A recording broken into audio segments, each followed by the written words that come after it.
Conservatory, which is part of Shenandoah University here in Winchester, Virginia. And I'm here today specifically for clarinet students in District 11 in the state of Virginia who are preparing this year's all-district audition. I'm going to give a clinic now here on the etude that's being used for that audition, which is found on the VMEA website as being in the Voxman Selected Studies, which it is, but this etude is also known as Rose Etude number 23 from the Rose 32 etudes. So some of you may recognize it from that. I will perform the etude shortly here, and then we will talk about it. I will say that because this class is on the Rose Etude 23, it's applicable not only to students here in District 11 who are auditioning, but perhaps even students across the country, as this is an etude that is used very often in district auditions and all-state auditions throughout the country. So, I will first play the etude for you, and then I'll be back to hopefully give you some helpful pointers on how to perform it well.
Okay, so now you've heard me perform the etude here, and I'm guessing that many of you are probably already familiar with this etude. As I spoke in the introduction, this is a very popular etude that is used for not only all state and district auditions across the country, but is also just a very popular etude to learn, especially if you have a private teacher. So for many of you, I suspect you know this etude already. However, in any event, I wanted to start this little class here talking about the fact that here in District 11 in Virginia, this etude comes from a book called The Selected Studies for Clarinet by Jaime Voxman. And the music there is not necessarily attributed as being a rose study, but of course it actually is. So there's nothing wrong with the part, there's nothing wrong with the music score that the VMEA has given you. However, if it's possible for you to get the etude in the form of the rose etude, I think it is advantageous for you to do so. And even more so, I would suggest to you this book, which I hope you can see, which is the Artistic Studies Book 1 from the French School by a clarinetist named David Height.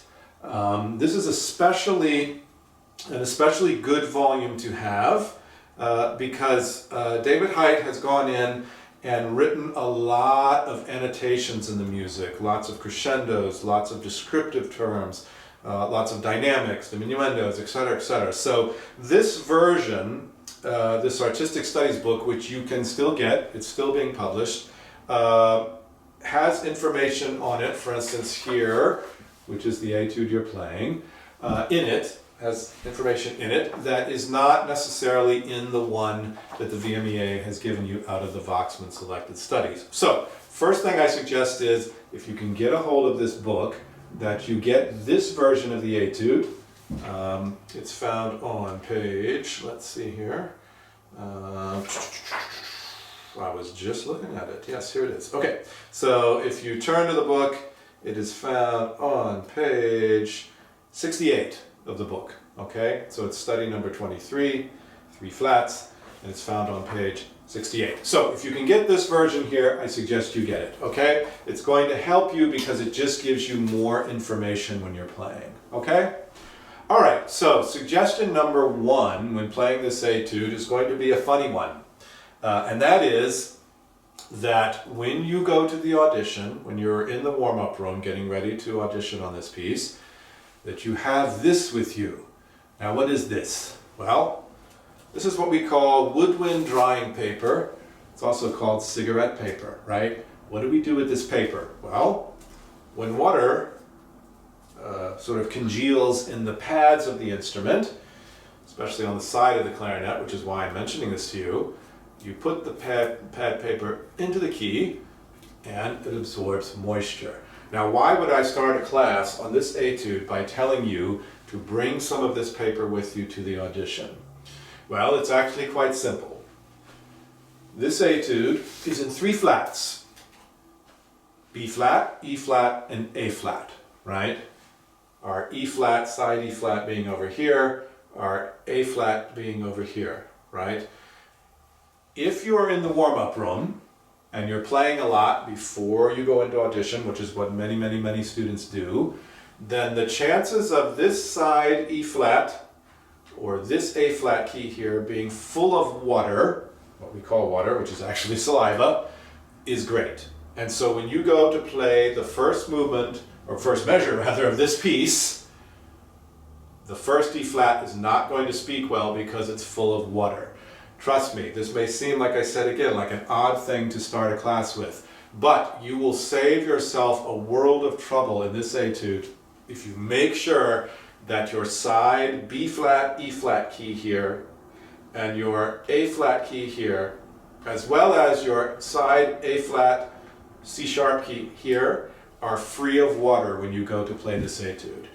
If those keys are full of water, then performing this etude can become a very, how should we say, disheartening experience, as every time you go to play side E flat, every time you go to play an A flat here, or every time you go to play an A flat here, you're going to have a lot of water stuck in the keys, which is going to wreak havoc on you. So be very, very careful about this. You can Get this woodwind drying paper from various music stores online, perhaps from your teachers, but I have found when playing in this key with 3 flats or more, it is very advantageous to have this paper there to get rid of the moisture, okay? So, listen carefully to what I said and make sure that there's no moisture building up or have built up inside of those pads, inside of those keys when you go to play this etude. Okay, all right, so moving on from there. What are we trying to do with this etude? Well, we're trying to execute it with as smooth a legato as possible, right? We're trying to make smooth connections between all the notes. We're trying to do so with some relatively extreme dynamics. There are high E flats, high B flats here that you have to play quite softly. And so the challenge of this etude is really that, how to make these intervals flow and how to make these intervals nice and smooth. In particular, one of the most difficult intervals that happens in this piece is the leaps from the side B flat to the high E flat, right? This is not an easy interval to execute smoothly. And it helps to know why that is, right? So the main reason why that's difficult on the clarinet is that when we go into what's called the altissimo register, which is the notes above high C, C sharp, D, E flat, E, F, F sharp, etc., that we end up opening this hole on the top joint, which is our left hand index finger, right? And what that does is it opens a hole in relative close proximity to the open register key. And when this happens, the clarinet starts to fight us. It doesn't want to have the note come out. It wants to play the undertone. It doesn't speak easily. So we have to find a way on the French system clarinet, which is the one that we're playing, to execute intervals smoothly while opening up this hole. Okay? Now, there are a couple of ways to get around this problem in this etude. One of them is to use a fingering called 1-in-1, which is this fingering here. Your thumb, register key, the first finger of the left hand, first finger of the right hand. You would use this to play the B flats. So in other words, instead of going B flat, E flat this way in the piece, you go B flat, E flat this way in the piece. However, this comes with its own difficulties, which is that most students, their clarinets, the area, basically the cork here on the bridge keys, has worn down to the point where the 1-in-1 fingering doesn't work very well, okay? The way you can check your clarinet to see if your 1-in-1 fingering is working is to actually finger the note 1-in-1 and then move this pad here, or rather hope that it doesn't move, right? If this pad under the first finger of the left hand moves up and down, this means that your 1-in-1 fingering will not work and you can't use it in this piece, okay? However, if your 1-in-1 fingering does work, then it allows for a little bit smoother connection between the B flats and the high E flats, okay? Now, if you use the side B flat and you go to the high E flat, there's a couple things you need to do to make that interval work. One is to make sure that you keep the air going through the instrument, that you don't back off. Many students, when they go above high C, will back off the air considerably, which causes the note either not to speak, for there to be a delay in the note speaking, or in the note splitting, right? So remember that your air is a bridge between, in this case, the B flat and the high E flat, and you must push air through the instrument in order to get that interval to speak. Hopefully you could hear me doing that in the performance of the etude here at the beginning of the video. So keep that in mind. Also, the other thing you need to do is to slightly what we call voice the high E flat. That means that in your throat, in the way your throat is open and allowing the air to come through, that you have put this note in the proper place in your throat. That's what we essentially call voicing. So if you are constantly going to the high E flat and it doesn't speak, you need to ah, have more of a ah, open feeling in your throat, push more air through the interval, and see if you can then find the place where the E flat speaks the best, or optimally, we should say. This E flat, B flat, or rather B flat to high E flat interval is pretty much the most challenging aspect of this etude, because you have to do this at least 1, 2, 3, 4, 5, at least 5 times throughout the piece. And it's a long etude. So as you get to the 5th time, which is in your second to last line, you're going to be exhausted, which makes getting this interval to speak even more difficult. Okay? So that B flat, E flat interval is something you want to practice a lot. The fluidity of it, trying to connect those notes, and also trying to get out of that connection to the next note. And again, this all comes from how you use your air. A constant, well-supported, extremely strong airstream will help you to execute that interval well. Okay? That is a big part of this etude. Okay, so the next thing to talk about a little bit is the tempo of the piece, right? So it starts out andante con moto meaning with motion, right? So you don't want to play the first 1, 2, 3, 4, 5, 6, 7, 8. The first measure is 8 measures before the adagio starts. You don't want to play that too slowly. I suggest you push through it at the tempo indicated here, if not a slight bit faster, okay?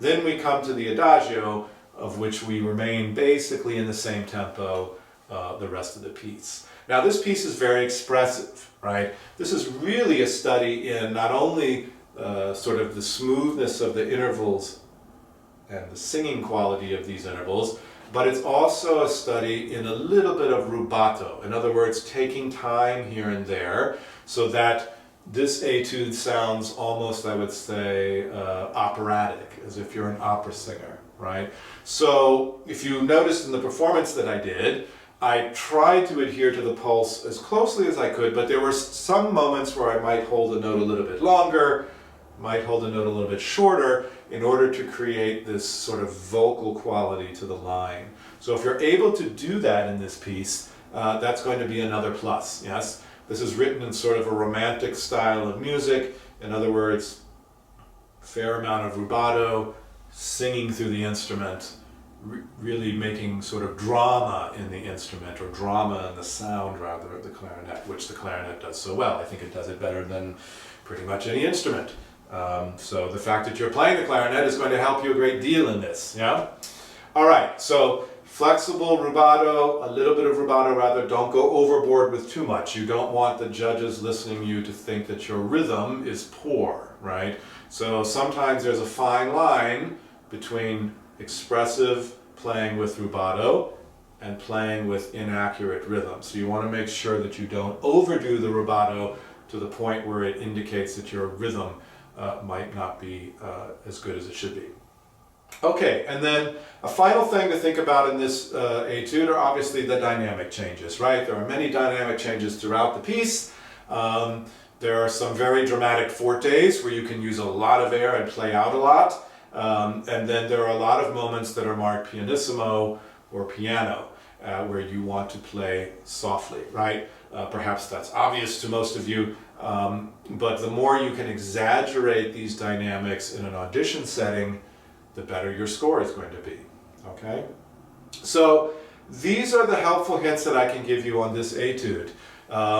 It's pretty much, again, it's a legato study, it's a study in dynamic contrast, it's a study in singing out on the clarinet, it's a study in sort of this operatic way of playing, and it's a study in super smooth connections from one note to the next, right? These are the things that you are trying to demonstrate when you play this in an audition, okay? This is a very long piece, so I suspect that you probably will not play all of it in the audition. It's highly possible that they may stop you at a certain point. It's certainly the longest of all of the pieces in looking at the list that all the instruments have to play. The B-flat clarinets here have to play the piece, which is longer than anyone else's. So there's a chance that you might not get all the way through it. However, you should of course learn the entire etude because that's what they've asked you to do. Okay, if you have any questions about this etude, you can feel free to contact me. My email address is gzoeter@su.edu. So if you'd like to contact me to ask any specific questions about problems that you might be encountering when playing this etude, please don't hesitate to contact me. And, of course, as always, I wish you all the best of luck on your audition.